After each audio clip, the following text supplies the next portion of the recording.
they actually just shredded through those Musafadi warriors like butter. And if they do reach the javelins, a nice split there coming out from green, these Landsknechts are gonna just tear through these javelins. Welcome to a caster game.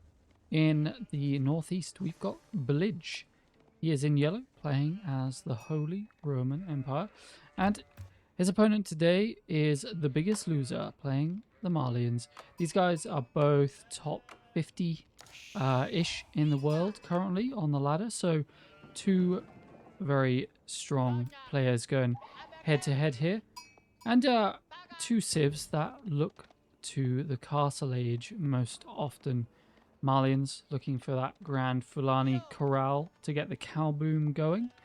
And obviously the HRE looking for the Regnits and the relics to put inside it. So yeah, we'll definitely see how this one plays out. But I am expecting a slowish first sort of 7, 8, 9 minutes as the players make their way to Castle Age, followed by a burst of things happening in the early Castle Age. Maybe a few minutes after Castle, once Malians have their cow boom fully set up, they will start pumping out the units then. But we'll see how this goes as we follow our Malian player grabbing quite a few sheep and some from around Blidge's base. Blidge's, that's a weird word to say. But yeah, so the season, I think it's season 8. Are we on season 8? I think it's season 8 or season 7. I'm not sure. It's been a long one. It's been a bit of a long one, bit of a slow one. No map changes halfway through. No patch either to just, you know, energize that mid-season lull. So it has felt like a long one. I've done all right. I've hit Diamond 1 and I'm there fairly comfortably. So I'll probably not play ranked for this last week, just as I see I don't want to drop down again and then have that stress. I'd like to end the season in Diamond, you know. That would be nice. But it's going to be nice to have a new patch and a new season, and especially a new map pool will be very nice. Not sure what's coming in the patch. Don't know if it's going to be a big one or a small one. I'm hoping for some changes to do with the English. Would be nice. I see them too often on ladder. I'm not really too fussed about the strategies they have. It's more just the amount of times I play against English players on the ladder. So that would be nice. Something to reduce their play rate would be good. Otherwise, I'm easy. I'm open. Is there anything you guys are looking forward to from the new season in particular? I'm pretty happy with where most other things are at. But yeah, let me know what you guys are looking forward to or are expecting to come from this new patch. As we do see the Arkan Chapel, very standard here for the HRE, and that is matched by the Mansa Quarry, which is again fairly standard. This will give passive gold or stone income for the Malian player, as well as passive income from their pit mines, which is affected by the number of houses around them. So let's I'll remember to switch this over just at least for the start of the game so you can see how many villagers are on each resource for each player. We do see heavy worker count on the stone, so this does indicate a potential second town center, which we will see as he has the 350 stone for that. And we'll now head over to collect the wood. This is definitely not something we often see, is a second TC from HRE. Perhaps he is anticipating the cow boom from Malians and just wants to make sure he has enough villagers to rebuke any aggression that comes from that. As collecting the relics is good, it does take time and they can take a little while to sort of build up you know, the income for that, to actually see the effects of the passive gold income over time. So we'll see how this second TC play goes. It's something a little different The deer, unfortunately, not in a great place for him. He could go over here. This is pretty good, but it's a fair distance away from his main TC. I don't think he'll end up on the berries with the second TC. It does look like his villagers are moving over to the west, and he will just use the TC to protect his gold and protect a second wood line as well. So not too bad here. Nice, concise, tight, well defensible base. And he does have walls fairly close. He could wall off this quite easily as well. So nice setup coming in for our HRE player. Let's take a look at the Malians. Well on his way to getting the cattle ranches going. Third one coming up. A few cows already on their way, and he does have his second pit mine. Well, the houses for the pit mine going down already as well. And I imagine both these players will just look to quickly get up to that castle age. Mansa Quarry is on generate gold income. Let's flick that over quickly. So 343 per minute for the Malians, whereas our HRE player is at 0. He does throw a few on now, so the archery range coming down, and this will probably be just to dissuade any sort of aggression coming in. Probably not to put on some pressure. I mean, the archers could hurt and attack some workers, but they're not going to do anything to buildings. So most players, when they're playing aggressive against the Malians, will want to be taking out these houses and pit mines as quickly as they can, really. So the archers are definitely not the way to go about that. We do have a worker repairing this house that the HRE scout has been working through. So I've just realized I don't have my health bars on. I was like, why can I not see how healthy this house is? There we go, that's better. So a bit more information there. But luckily, it hasn't been in effect. We haven't needed to really see the health bars up until this point. So, what do we see? 2 archers on the field. They are heading out. And they will get a bit of harassment damage onto these workers. I imagine we will see all of these gold workers pulled away from the pit mine. But he will get the gold either way, just from the passive income. So, a bit late there if his intention was to completely halt the castle age coming through from the Malians. But yeah, and we do have the counter, the javelin throwers coming out now. And that will force these archers back momentarily. HRE working in some farms now, so getting that infinite food income set up very nicely, as we do see the barracks incoming. So not a super fast castle age coming from either player. We do see a couple of production buildings worked in as they go. The Grand Fulani Corral is now on its way up, so it will be a much faster castle age from Malians than it is from Belidge on the Holy Roman Empire. We actually see him walling up this west hand side as well. So a fairly heavy investment here for all these walls. Obviously suspecting heavy aggression coming out, but it's going to be a little while until that's really in effect. A few more seconds till castle age, but Green will need to throw down more production, and then we'll need to get out some units as well. So Lidge just looking out for that, doesn't want to get flanked, wants to remain nice and safe. It is a quite a slow wall up, as he does just have one villager working his way down through this wall. No units in the queue though, so actually very curious what his idea is. He's obviously trying to get his resources for Castle Age now, whilst putting on a little bit of harassment.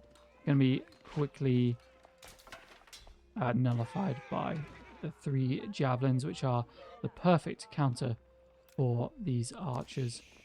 The javelins have increased weapon range, excuse me, I was going to say some ranged armor, but they actually come with 4 ranged armor by default, so really, really resistant to any sort of ranged attacks. And they do bonus damage, I think, against range. Yeah, it's 8 extra damage versus range, so nearly doubling their damage output when attacking ranged infantry and ranged cavalry. For that matter, a nice farm transition now. Coming in for yellow, up to 18 already at the 10-minute mark.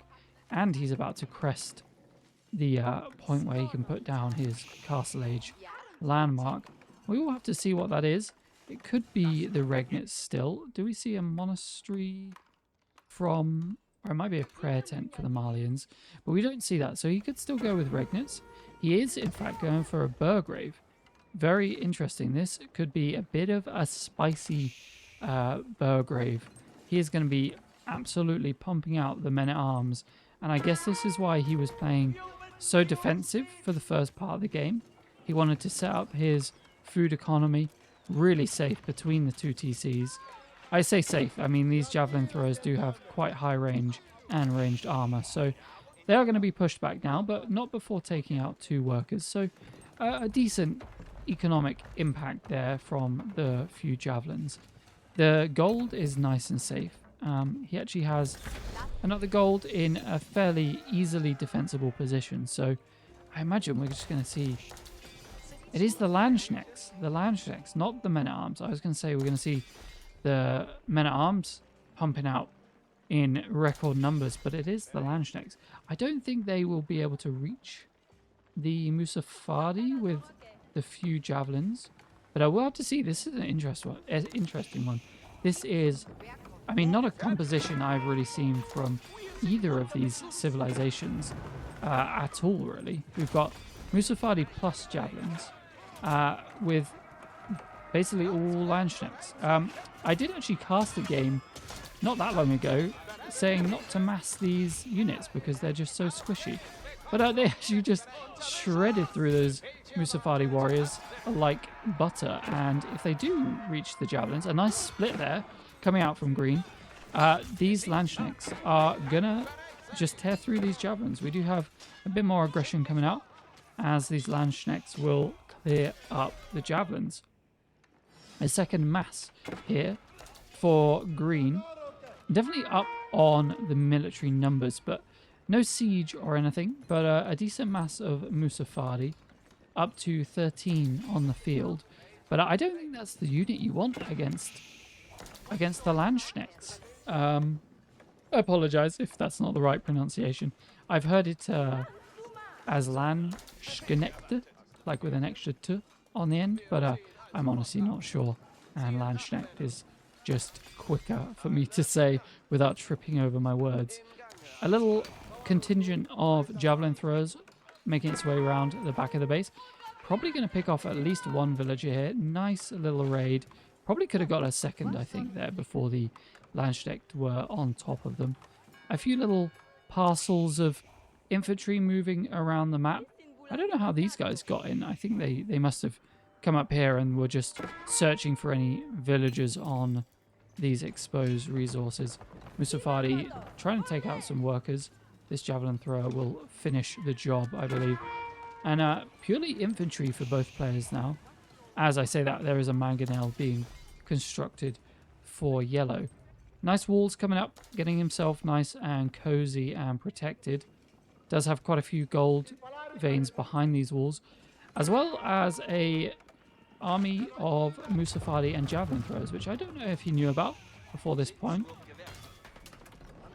We just got to watch out for these Landsknechts getting their area of effect damage. Nice mangonel hit there, doing nice damage to the javelin throwers. The Musafadi are going to make their way onto it. If they do get that, that's a good pickup. Very nice pickup there. The Landsknechts do get a couple for the troubles, but more little raids here coming in. Raids all over the place, switching out to some sofas from the biggest loser on the Malians. The sofas are not the things you sit in front of your TV. They are, in fact, a heavy melee cavalry. Who'd have thought? I believe they're slightly cheaper than the normal lancers or knights from other civs. But they do, I guess, their cheapness means you can mass a greater number of them. 10 Landsknechts on the field now. They are going to clean up this little raid on the east. And we have some counter walls coming up over on the west side of the map, as well as the sofas push in. They're trying to get some more worker kills. He is up to 18 worker kills, so doing a pretty good job here. May look like he's just throwing these units away, but he is getting good value for all of these military units that he is creating. He is expanding onto a third pit mine, but not a very efficient one. I imagine he would have had a better job going on some of the others, although they do all have something blocking a few of the houses to increase that passive gold income. And one man-at-arms in the queue with another mangonel for the HRE is not making use of all of his farms, has taken quite a lot of economic damage. He's trying to find these units that are still lurking behind the safety of his walls. Once he clears them up, maybe he'll feel a little safer, but these javelin throwers are just picking off so many of these workers, just not able to get them into the TC. There's plenty of room in the TC for all these villagers, but I guess Yellow too busy dealing with the units behind his base, and that might be to his detriment as the units from Green continue to pile in. Picking off mangonels. Will he get this one? I don't think he's going to get this one. A nice hit there, taking out a couple of javelin throwers and doing decent damage to the rest. Has he finally stabilized? He is on 2 TC. He does still have the same amount of villagers on the field as Green. Green does have the cows working hard for him. Up to 1,700 food per minute against only 300 for HRE. And what we were saying at the start of this game, the early farm transition to create a safety net of food income just isn't paying off. These javelin throwers and sofa raids have just been too much for Yellow to handle, taking too much economic damage, too many villager kills, and at the end of the day, losing his food income that he thought was safe. GG. I'll see you in the post-game lounge. Well. Once again, we see the mass Landsknechts not paying off for the HRE. I think they're just too expensive, too squishy, and don't really work against the javelin throwers for sure. They have too little health, and the javelin throwers were just able to kite and reduce any sort of numbers. I guess they're also quite slow moving here. Our yellow HRE player had a really tough time dealing with all of the little raids that were behind his base and at the front. Actually, I think really commendable to Green. Played that really well, recognizing that the farms were the only source of food income for Yellow, and really just targeting the villagers and reducing the food income. Malians, obviously with their cow boom and the Grand Fulani Corral, are able to get infinite food and a lot of it very easily. So just winning there by some good plays, really. Some nice raids. Javelin throws looking really strong. I feel like from the HRE's point of view, good idea making a nice defensive base. I feel like the Burgrave was just maybe the wrong choice.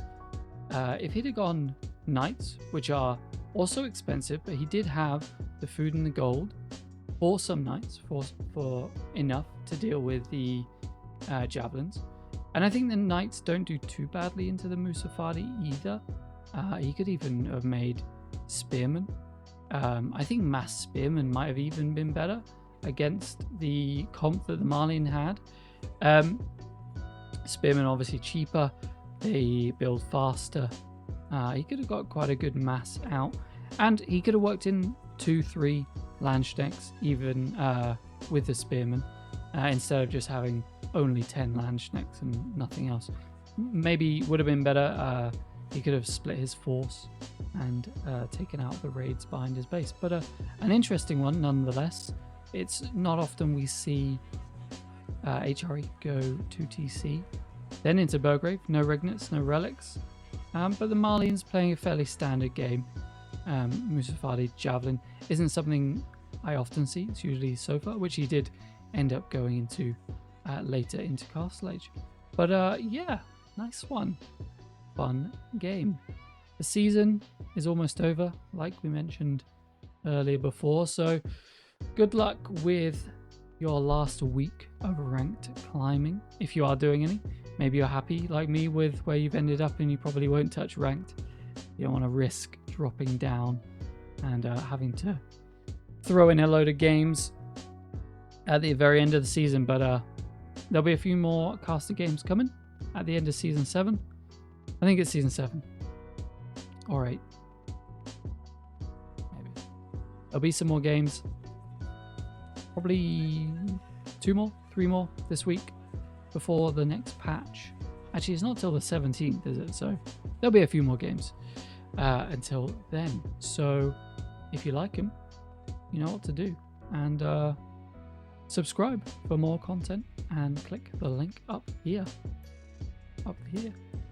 for the next video. Thank you. See you in the next one. Bye.